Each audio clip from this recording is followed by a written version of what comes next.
Since the first time he stepped on the paint, Victor Wembanyama has been on the lips of every NBA enthusiast as the most promising young talent in the NBA. However, since Chet Holmgren, a part of the 2022 NBA Draft Round 1 pick, returned from injury layoff, he has revealed to everyone why he deserves the Rookie of the Year award as well.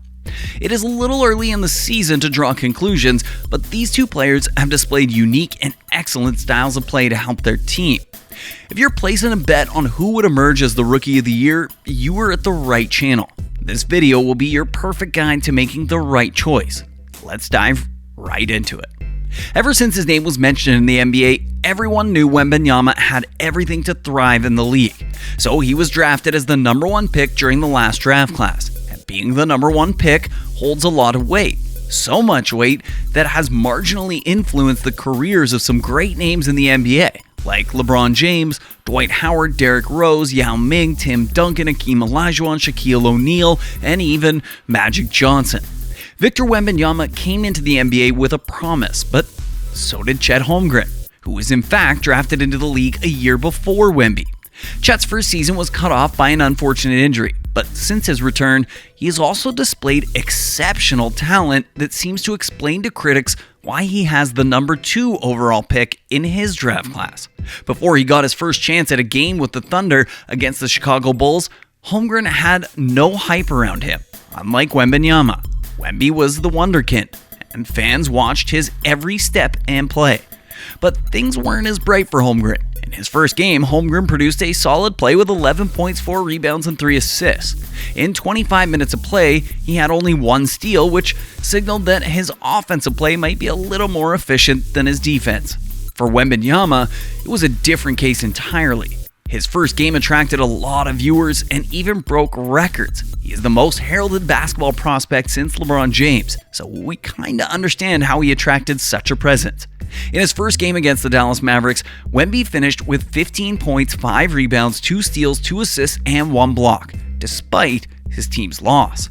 Overall, both players have given fans something to look out for when they are on the court, and the more they play, the better they seem to do.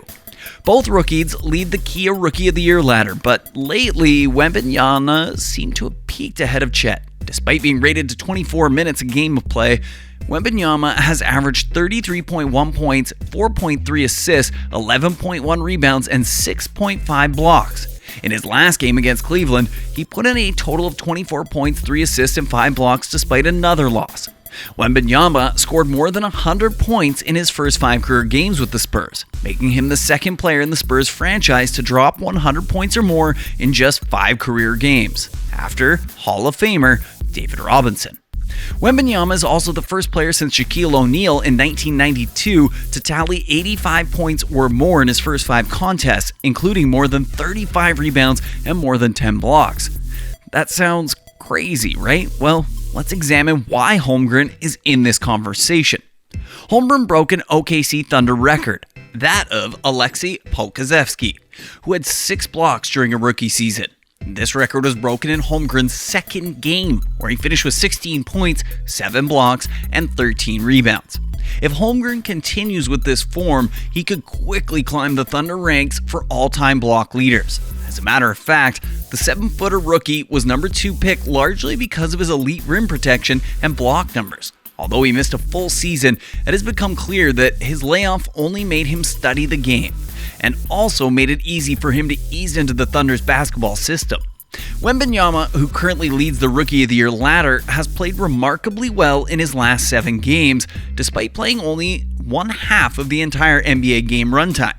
Some argue that the few minutes played has made Wembanyama only better than before. He currently records an average of 23.4 points, 8.9 rebounds, 3.6 assists, and 3.4 blocks per game. He also is connected on 52.3% from field and 35.1% from long range and 88.6% from the charity stripe. Both Wembanyama and Chet Holmgren have both received praises for their plays as deserved. But while both of them spent the first 30% of the season posting up numbers, what really separates them is the per-minute production of points. One of them seems to do better than the other. Wembanyama on one hand produces more per minute numbers, while Chet on the other hand is considered a guaranteed player with a more efficient style of play than Wemby. Chet currently has more total of 697 than Wemby's 694, even though he has played fewer shots. Whew, that was quite the ride. Do you have an answer to who will be the Rookie of the Year? Let us know what you think in the comments. If you're new around here, hit the subscribe button and the notification bell to get more videos just like this.